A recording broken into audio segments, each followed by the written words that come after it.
What is up, everybody? I'm NoLucksGiven once again with some Once Upon a Galaxy.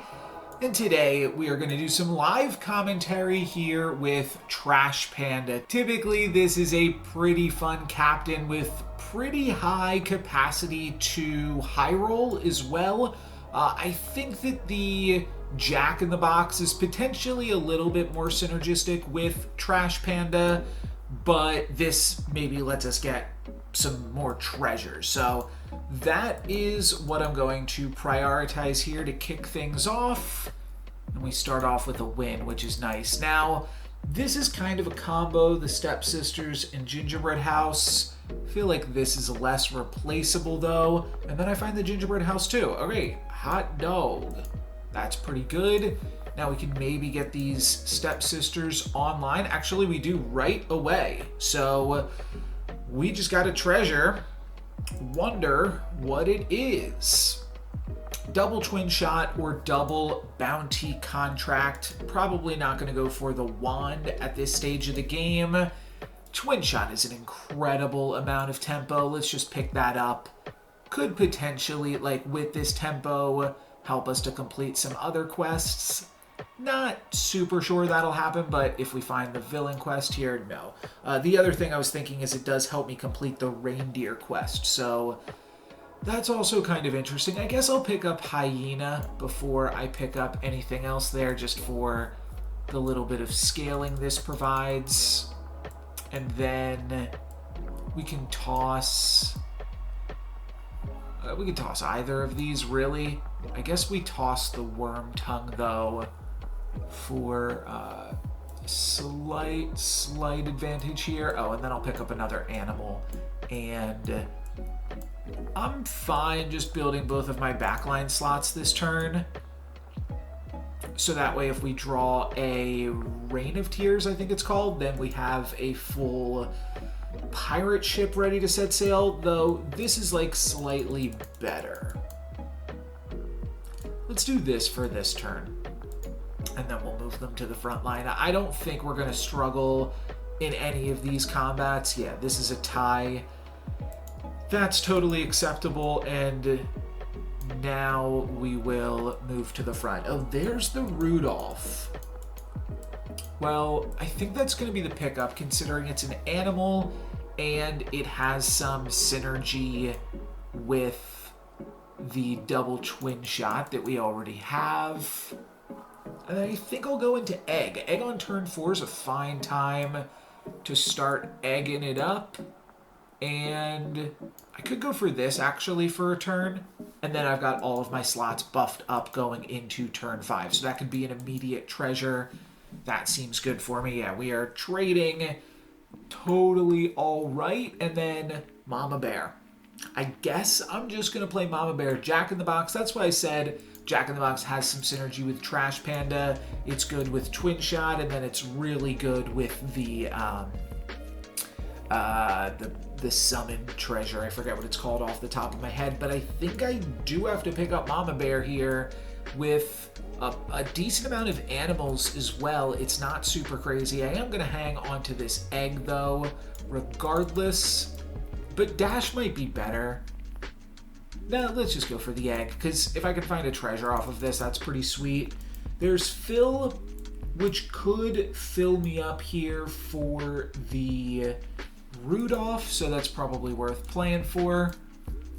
And trying to build a treasure in that capacity. We don't have the questing treasure yet, so that is a bit of a bummer, but we almost have Rudolph completed. If that 50-50 landed here, then we would have completed Rudolph last turn. And, okay, I was definitely interested in... Yeah, but I probably just grabbed Prized Pick. It gives me a lot more flexibility with this Animals comp. And gives us a little bit of onboard stats.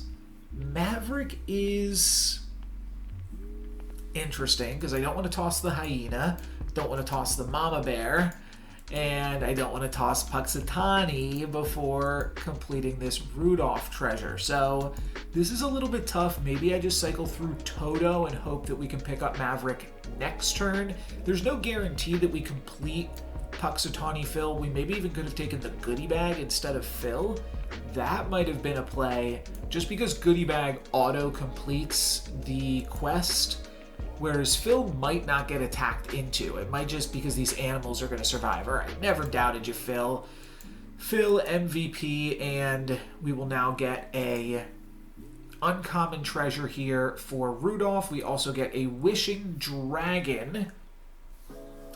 And we could go for Warp Engine, Genie's Lamp, or Locked Treasure Chest. Locked Treasure Chest does have some interesting implications on Trash Panda. And I don't think that either of these have huge implications other than like double casting Lost in the Woods or something, but let's just go for a locked chest. Immediately we're going to True Love's Kiss the Wishing Dragon and grab an Echoing Fae, which does actually work with this board right here, right now. Because when slots get pumped up, that does also pump up the Fae. And then I will take a Scarecrow. It'll be a little bit slow to complete it, but we do have the locked chest, which does reward us for pursuing an epic treasure. So yeah, let's give this a shot and see if Echoing Fae can get it done. This opponent's Anna Bunny is pretty large. And yeah, Puxatawny not going to be enough. Echoing Fae not going to be enough. We lose, I think, my first half heart. Immediately we get to reclaim it here, so I do not feel too terrible. Plus the Pumpkin Spice allows me to activate the Scarecrow. That's pretty good. I think I just down come the rain here. What did I call it? Rain of Tears or something? I don't remember. And then probably go for the two-headed whiz. And just toss this into oblivion. Oh wait, it is an animal. Oh goodness gracious. Okay, we're gonna lose Phil. I think that's fine. I don't want to lose a golden hyena just because I can never get it back if I happen to find the gemstone gardens. So we'll just hang on to the two-headed wizard here for a moment. It's definitely worse, but I don't think that we're hurting for good stuff right now. We could go for Mysterio, or we could just double You Meet in a Tavern on turn 9. That is also pretty good and will complete the Scarecrow this turn. I don't want to Mysterio my Echoing Fae, so let's head into the tavern now, why don't we? This actually gives me the perfect amount of shops this turn to complete the Scarecrow. I could just toss the wizard if I want the Frank. The Frank does also pump up the Fae. Alright. I think it's a better late game unit because of things like Sorcerer's Map. So let's grab this here now, and then I get to grab Pandora's Box, Midas's Throne, and some fairy pancakes. And I guess I actually kind of want some of these backline things to be able to die. Oh, this is an animal too. Oh, that's huge. I feel like I might have to put it here, and I could always switch these two positions later on, but I think I want to frontline the Echoing Fae just to make sure give the map a little bit more chance of dying, though. Yeah, this is, I didn't remember exactly the power level of the rest of the lobby here. Actually took a brief break, a brief pause in the recording here, but looks like we are going to have just perfect stats to grab a tie, which is beautiful. And Pandora's Box gives me the Sword of Light and Shadow. And now I probably get rid of Frank and look for another secret rare, huh? I could toss the map. The map's an animal as well, so let's just do this. Gives me Spirit of Vengeance, which I do believe will work well on the Echoing Fae, though I'm not totally sure about that, to be honest. Chip on the ship plus Sorcerer's Map, obviously a pretty solid combo. Though I will say, well, because we don't have any toys right now, I don't think we're going to go for that. I think we're just going to go for Spirit and Hungry Hyena. Though, I could see tossing this and just going for Mockingbird already. Yeah, wait, Sorcerer's Map Echoing Fae is a huge combo. Okay. So let's do this. We'll keep the Mama Bear for a moment here. Up against Sir Francis and Sir Francis with Jack Sparrow. So this could be a pretty tricky comp to contend with, though Echoing Fae is going to be enough to get us a tie. They do have full health, so they might be a problem in the future. I could take a turn to put some additional, or a few turns to put some additional stats onto the map, tossing the Mama Bear, which is only giving us +2/+2 each turn on the map. Yeah, let's go for Titania. I think that's good. I think that's right. And then I think we're just gonna, I mean, we could take Bahamut, but I think we just take a Lightning Bolt. Oh, there's another interesting play here too, which is to do this so that way Mockingbird can die first. That's probably correct. All right, and then I'll go for Mockingbird to finish off. It's just this Jack Sparrow that's really going to give us problems. Ooh, the map survived. That's nice, but then it's going to die. So didn't get any additional stats this combat. That's a little bit unfortunate. Probably want to toss out Mockingbird for Spirit Dragon. And I think I will continue to farm Titania onto the map. I think that's still right to do. 3 bags when I am Trash Panda. Seems like a little bit late in the game for this. Elven Tools, that's the one I could not remember. Might be a little bit late in the game for Elven Tools, though, to be honest. Let's just go for a pair of breadcrumbs. I think that's probably going to help with some consistency and stuff. So, get to give that a bunch of power.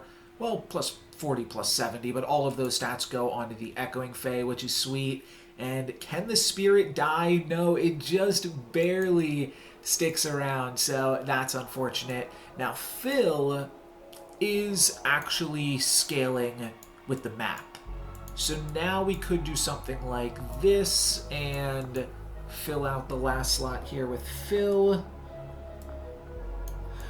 That is probably worth playing for. We can see the map doesn't really have that much stats though, and honestly, we might just want to pivot late into this game to, well, just not playing the map, to be honest, and just play some stats. But I'll pick up the Phil for now, and then we'll get lost here. Do I want to go for Chip? No, I mean, I just don't have any toys. I don't think I'm interested in Chip right now. Let's cycle through Toto. Not interested in Captain Ahab at this point of the game. Oh, this is really good. Mix-o-match on the map or on Phil. I mean, it's got to be the map, right? Do we think they're going to have a big card right here? That's the question. And I've got no clue. There is also, yeah, Daisy Jones ain't doing anything for me. Think I will just, I mean, I could cycle through Stinky or Daisy Jones or even Angel just for potential treasures and things in the future. I guess I'll cycle through Angel. Okay, and we are on to the finals here. I know that they had Sir Francis in the first slot, so I could just lead with map just to put the pumps on it, and then having a large map for the future fights could be really good. Is that likely to be their best card? Yes, slot 1, Jack Sparrow's going to make that their best card. Like, what if they found the plus 1,000 sword at this point? I think I want to gamble here, maybe take a loss for a turn, and potentially make use of plus 1,000 sword from my opponent. They don't have it, but it's definitely more stats to have frontlined this, and now Puxatawny comes back with all of those stats, and that's going to be really, really good for me on future fights as well. Echoing Fae also got all of those stats, so I don't actually think that I'm totally out in this fight, though their full back line is ranged. I needed to attack into Moonshadow first to grab a win, but I will take a tie. That is fine as well. Could grab Merlin. I know I'm going to be seeing one Lost in the Woods every turn. Merlin plus Echoing Fae is cool. What does this do again? Just gives it +2/+2. That's nothing crazy. Yeah, I mean, I can give this +10/+10 every turn that isn't this turn. I think this is worth pivoting into. Spirit Dragon just isn't good enough with the map, so let's do this. Let's get a little bit lost in the sauce here. It's actually pretty good as well to be attacking with a character that will die immediately for, then it makes it 50-50 that they'll attack into Phil second, and we can get another +4 hundo on that. Put a little bit more stats onto the map, and let's see what we can do. Of course, if they attack into this immediately, that's awkward. No, they attack into that. Echoing Fae is going to get a decent amount of stats. There's the +1,000 sword. We knew it would come eventually, but Phil is now quite strong, and Echoing Fae is going to be enough, I think, just to walk the table for the rest of this matchup. I don't think I'm going to have too many issues here,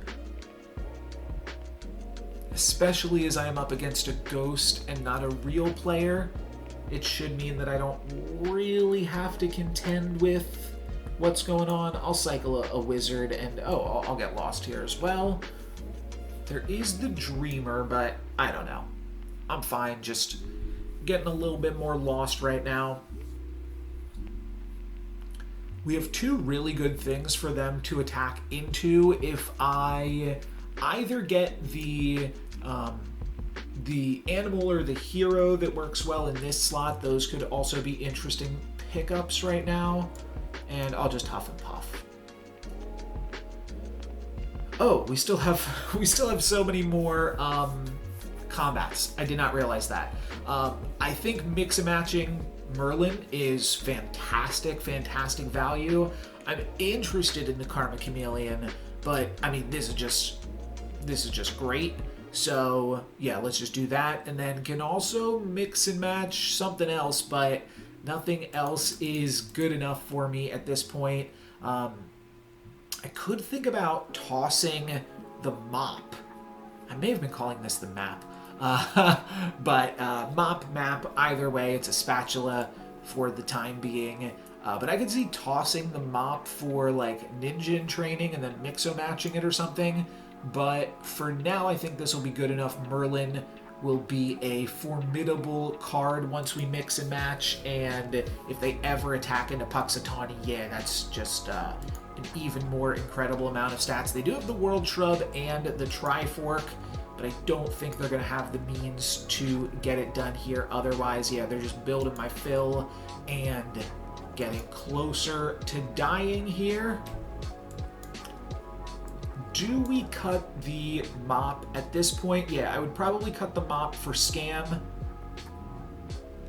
then as soon as I say that, we find the silver mop. So normally in a case like this, I would just get lost in the woods, and then I would leave a silver card in the shop, which would then like give me additional rolls later on. However, this late in the game, I think we just grab this because maybe we could find the treasure off the gold version.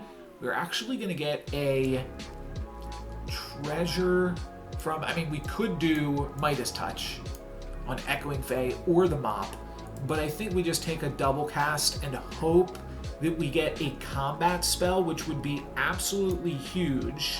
There are big treasures that we could get here too. We're just going to wind up taking Gravity Well, but what I would have loved to have seen here, and unfortunately, I think I'm going to end off by just grabbing Medusa, but what I would have loved to have seen is a combat spell, because this is the last fight of the game, and it would make my ghost really, really strong against future opponents. But I don't know, do I even want Medusa as a potential scam card? Or, I mean, the mop is not really that much stats. I was looking to replace it here, and I think this is a good opportunity to do so. I could also grab 4 common treasures, but what would those have to be to even be worth it? I don't think that there's anything that could be. So let's finish off with Medusa. I think I'm going to move Medusa into this slot. I'm going to keep Echoing Fae backline so that way the spirit can continue to grow it. And the only other thing that I could see being reasonable is Medusa front here, but I think I like this because maybe the Spirit of Vengeance just sticks around. And no, my opponent's absolutely massive right now, so hopefully Lightning Bolt dodges this. It does, and then it doesn't. Awkward, but they attack into Phil, which is really good for me. They grab themselves a Wonder Box, but Phil is going to grab some nice value, and then Echoing Fae can get her done. Pretty big Echoing Fae there, and there we go. That was a pretty good game, I have to say, especially for just doing some live commentary here. I initially, with Once Upon a Galaxy, was thinking about doing more post-commentary, and I might still. Like I had done with Storybook Brawl in the past, but it's like a tech issue. It's just awkward to play the game. I was playing it a lot on my phone. I might start playing it more now on the computer and then curating those games a little bit, but I figured let's just try to do some live commentary. I've been not uploading Once Upon a Galaxy content because I've got like a huge backlog of games. You can see I am at 358 Legend Stars. I've been playing a bunch this season, and I wanted to showcase some of my favorite games from the season. Maybe I will find an easy way to do that, but for now, I think we're just going to do some post commentary here. We'll finish off by opening up these Trash Panda boosters. Black Hole, actually very solid. Like, I would have thrown Black Hole into that comp on the final turn. It still would have died to Lightning Bolt, but yeah, still a good card to have. Oh, and then Barrel of Monkeys, basically a card that was relegated to a collectible card so that it would be less rare. So Collectible Monkeys, definitely still a good card here. I don't love Wizard Headmaster, but cool to pick it up nonetheless. And for today, that is going to be it for me. Thank you guys very much for watching. I'm NoLucksGiven. Peace.